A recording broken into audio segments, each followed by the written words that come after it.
Hey my frugal friends, wagwan, welcome and welcome back to my channel. Frugality is live. Thank you so much for popping in.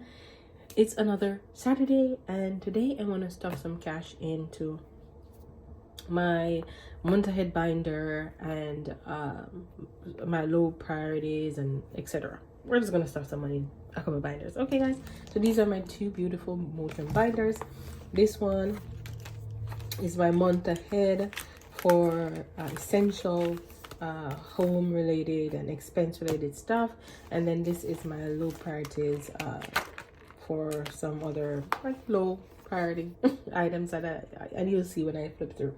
So we have some cash here. I'm gonna do the low priority first, but we have $475 here. I'm not gonna count it because I don't want to take too long, but we're gonna put $100 into here for, and then $375 into the other binder. So let's do that. And then, as you know, I always try to give some tips on Saturdays pertaining to mortgage, etc. So I'm gonna just be all over the place today because I didn't have anything planned to tell you guys, but I just want to talk about a couple things that I noticed, you know, going through the process. I think the first thing, let's get this binder situated and then let's talk. Trying to maximize time here. So in this binder, it's the low priorities. So there's my 407 ETR, and this is the paid toll highway that we have here in the GTA in Canada, Greater Toronto area. And then I want to save for a laptop. I want to save for some new gadgets, phones, etc., because those won't last so long. Now that we have a house, I want to be able to add some television throughout. Right now we have one TV, and so we want to add more. And then this is just for fun, and then this is for family because sometimes I send money back home to help family. Hubby, we bought his new car. Well, it was an old car. We paid like $3,700 for it, and so now he has a car to he just needed a car to take him to his work and back. Nothing fancy. So instead of paying into the debt, we just kind of saved up the cash and we purchased a used car for him, and he's comfortable, he's fine with that. And then co-pays for dentists, supplements, special occasions, because we got invited to a couple weddings this year. We'll see how those go. So now we are gonna stuff $100 in these. So 10, 20, 30, 40, 50, 60, 70, 80, 90, 100. And if my lighting looks weird, it's because it's daytime and I'm trying to record. I still have some light on, but I'm trying to make use of the daylight as well. All right, so let's talk about something pertaining to house and mortgage. So going through the process, I had a particular location in mind that I wanted to purchase a house. I'm gonna put these 10 envelopes. I'm gonna put $10 per envelope here, so I'm gonna easy to talk and stuff. So I had like a particular location where I thought I wanted to live, but when we started looking, I quickly realized that one, I could not afford the place I wanted to live, as much as it was still outside of the city, but it was so expensive, and I was looking for a particular type of house. I didn't want to be in sort of like a condo apartment like what I was living in, like a 400-500 square feet apartment. I wanted to be in like a townhouse. I knew I couldn't get, like in Canada, for what my budget was, I knew I couldn't get like a single family home in the Greater Toronto area, and so I was looking for a townhouse. It could be a condo townhouse, which means it just has a condo fee. That means there's several different types, but the one we got, they will take care of the house, the outside of the home, and the property, and you take care of the inside. So pretty much they own the outside, you own the inside. But yeah, that's what it is. So they take care of the landscaping, the shoveling of the snow, and those things in the general areas. They will also take care of your roof and anything that happens outside. And you are responsible for inside of the house. Okay, so we pay a low fee, which is is very low. So it was like shocking to me that it was so low, because coming from Toronto, those fees were like an additional mortgage. Like the fees were like $800, $1,000, $1,500 for those condo fees. It was ridiculous. So back to what I was saying, like the areas that I had in mind that I wanted to live, yeah, I could live there, but I would be sacrificing the type of house that we would have bought. And so during this process, it's good to keep an open mind and to see, be open to seeing places and like areas, locations that you wouldn't have thought of, and also be open to seeing houses that you wouldn't think you would have thought of, because there's so many different types of homes, so many different places that probably you have not even been. You don't need to commit to those places or those houses, but it's good to see. And sometimes it's what you have in mind, like your list of things that you think are non-negotiable become negotiable, and things that you think are negotiable become non-negotiable. So my whole recommendation is to keep an open mind. Know what you want, still have an idea, but keep an open mind. So I was open to seeing different neighborhoods, different areas, different types of homes. Still within, I tried to be within my price range, but I also wanted to see the different options that were available to me. So that's my point number one. This also opens your eyes to seeing, as I said, things that you thought were negotiable become non-negotiable, and things that you thought were negotiable. That's important. So it's important to know what you want, but also know when you're going through this process, you will see things that, you know, you could probably live without, like based on the pricing, right? Because based on the pricing, a lot of things that we thought we couldn't get over and they were a must-have were wiped off the board entirely, because we were prioritizing price as much as we wanted to like a place that we picked. We were also prioritizing our budget, right? Because we wanted a place that we could afford. The other thing is there's so many different prices and costs that goes into home ownership.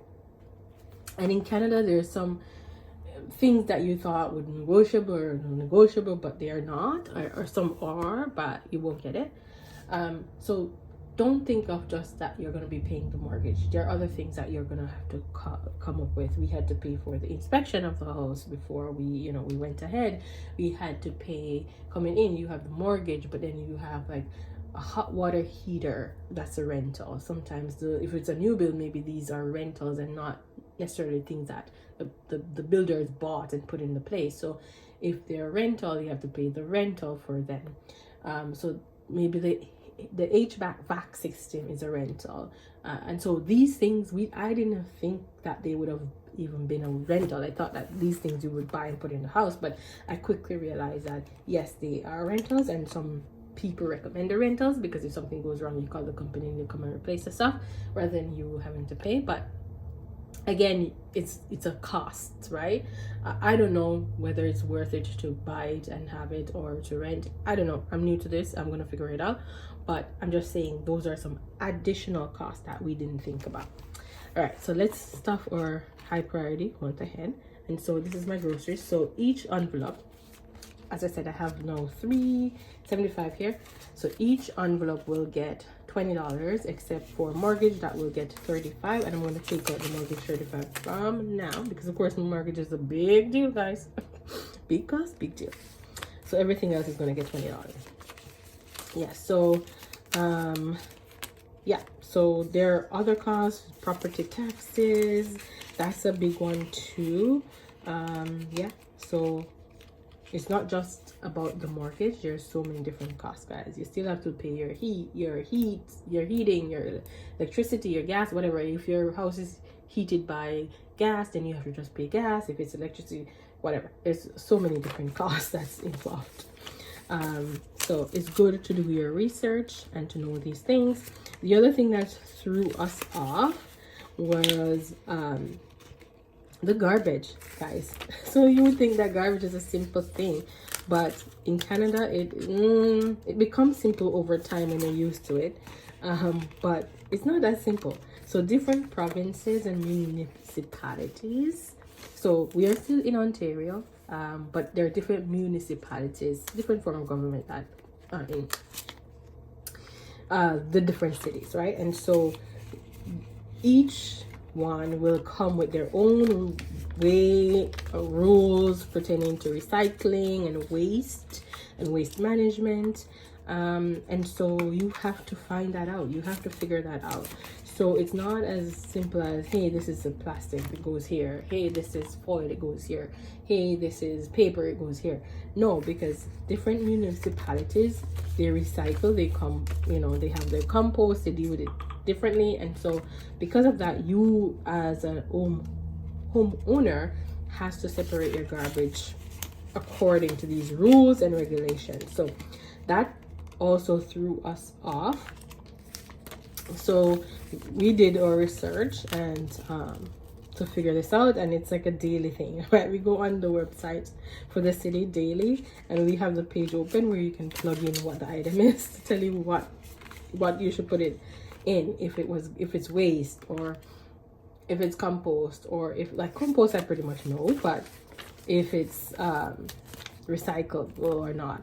And so some cities or municipality also do two different types of recycling. So they want you to separate that the recycling two different ways. So you have paper in one thing, so that's cardboard and paper products, and then you have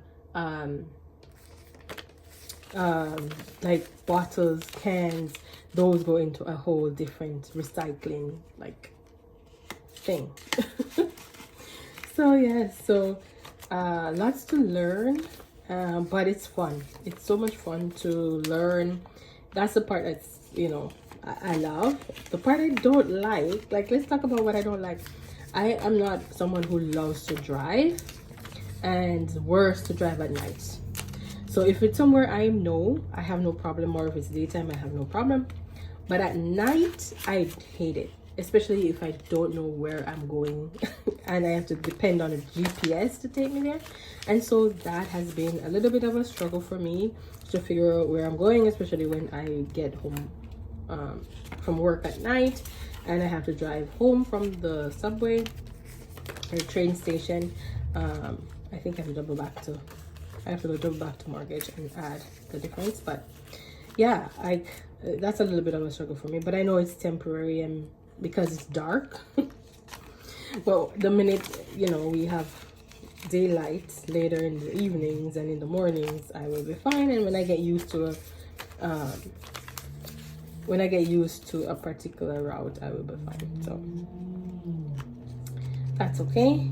We are learning as we go, and we're having fun in the process. It's everything is so new that it's you know, it's fun, guys. So we are having fun, we're learning. I think the only part I don't like is like driving at night and trying to figure my way out and using the GPS. I really don't like it, but as I said, you know, it's all a learning experience, and as long as I get home or get to work or get where I'm going safely, that is absolutely fine. So that's a little bit, it's a little chatty video while I stuff this cash, but you know, I'm trying to prepare, get myself a month ahead for the things I know we're going to need, and try to build back our savings. And guys, all this cash is going to be combined at some point, but it's good to just tuck it away for now in different areas for now, and then when it's combined, then I know where I stand. But I'm separating it for now because I want to do that, but eventually all the cash will be together. I'm just trying to save as much as I can to build back that little nest egg that we had before we purchased the house. Save back that money, guys, so we can be back into like a nice comfortable space, financially wise, to have our ducks in a row. And I didn't go and spend all our money on the house, but it's a lot, majority of the money that we spent. And so it was the house, and then all the expenses that came with that, and then plus like we're furnishing a whole a larger space, so we're spending money there, and that is not cheap. As much as I'm trying to be frugal in different areas, but I'm trying to prioritize the things that I want good quality in, and things that I don't mind if the quality isn't the best, but it's functional. So that's the part where you know, I'm struggling a little bit, is just ensuring that I have quality in a few pieces that I pick, and then the rest, like, it doesn't really matter as long as, you know, it's functional. So that's where I am here now, and then kind of figure out because guys, furniture is so expensive, everything is expensive, and so I have to keep on budget. But so far it's good. I'm prioritizing you know, quality in the bed, the mattress that we have, the couch, you know, those things. I feel like you can't cut corners, because then you end up with back pain and neck pain, and yeah, no, those are where you kind of spend majority of your time. So I want to make sure that the house came with like the appliances, a washer, dryer, dishwasher, and etc., refrigerator, so don't have to think about those things. And so everything's 3 years old, because the house is 3 years old. So I'm still going to be saving for those, hence the binder here, because appliances and all these things, they have like, you know, a lifetime to them. They don't last forever, they have a limited lifespan, is what I want to say. And yeah, there's warranty and all that, but you know, it doesn't hurt to save and have the money. So that's what we're doing. So I know this video has been very chatty while I stuff this cash, but I'm just encouraging everyone, you know, put a little bit at a time into what you have and save over time. It's not the big amount that you put in one time, it's consistency. And I may stuff this money right now, it's all the money I was saving up to stuff in these binders over a period of time that I didn't get a chance, because I've been so busy with the new move and the new house and the new commute to work and all these things getting used to. So I saved this money over time. It's not like a big chunk of money I got one time and that's it. But I'm just getting around to stuffing it now, and I said, why not on the day we talk about mortgage and talk about house and talk about all those things. If there's something that you guys like to share with me, if you're homeowners and there's some, you know, tips and tricks you wanted to share with me, leave them down below. Let me know something fun. If when you bought your house, what was the first project you did to make you feel at home? Let me know below. And if you are working towards saving and purchasing a home, I just want to encourage you, you can do it, guys. You can do it. Just save as much as you can, and just make sure that when the day you come to buy the house, you also have a little bit of nest egg left behind, just in case, right? It doesn't hurt to have just in case. But guys, you can do it. If you are saving towards a house, you can, and you will do it. Just continue to do what you're doing and you will get there, because I feel so much at home. We haven't decorated, everything is all over the place. It's a absolute mess, and sometimes it's driving me crazy. But guys, it just feels good to be in my space, right? And so if home ownership is on your list of things that you want to do, go for it, right? Go for it. It's not for everyone, but if it's for you, go for it. I encourage you. So guys, leave down below, as I said, if you're already a homeowner, what's the first project you did to make yourself feel at home? It could be small, it could be just buying some duvets or some comforter or whatever. It could be a big project, like a big paint job, a accent wall, changing the lighting. Let me know below. And if you are new, and as I said, if you are not new, but if you are working towards home ownership, what do you also think is going to be the big project that you do at first to make you feel at home? I am trying to figure that out. I'm just trying to be in my space. I'm enjoying it. I'm not pressuring myself about a first big project. I'm trying to furnish the place, and I'm trying to pick pieces that we both love, my husband and I, and that we're comfortable, you know, in. And you know, it's all about comfort for us as well too, right? So that's what I'm focused on now. Not so focused on like big expensive projects, because of course we just bought this house that's expensive, so we're not trying to add on to that. We're giving ourselves some time and pacing ourselves before we get into anything that's big and expensive. We're trying to build back the abundant fund that we had before purchasing, and then after we've done that, then we will see what we'll do. But for right now, We're just focused on furnishing and getting, you know, situated in our space, getting to know our neighborhood, and saving back some money. So guys, thank you so much for joining me. Until next time, keep budgeting, stay frugal, and walk good. Bye.